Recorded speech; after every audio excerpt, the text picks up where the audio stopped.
నువ్వేమంటున్నావు? అవును, తను లవ్ చేసే అబ్బాయితో లేచిపోయింది. రహీము దేవి లవ్ చేసుకున్నది రవి అన్నయ్యకు కూడా తెలుసు. తనేమంటోంది? ఆ రోజు కాకినాడ బీచ్ లో చట్టా పట్టాలు వేసుకుని తిరగడం రవి అన్నయ్య కూడా చూశారు. రహీం లవ్ లెటర్ ఇచ్చిన విషయం మీకు కూడా తెలుసు కదా. ఎందుకురా ఇక్కడికొచ్చి తగలడ్డావు? ఆడపిల్లని అడ్డం పెట్టుకుని ఆడ్డానికి. నా కొడుకు గాజులు తొడుక్కుని జడల్లుకొని తల్లో పువ్వులు పెట్టుకోలేదురా. మీ ఇంటి పిల్ల కనపడకుండా పోలే, లేచిపోయింది. జాంపేట బాయి కొడుకుతో లేచిపోయింది.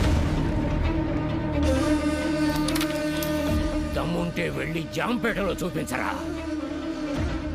ఏమొదినా, విషయం తెలియగానే ముందు అన్నయ్య కదా చెప్పాలి. ఎందుకు అడ్డమైన వరకు చెప్పారు?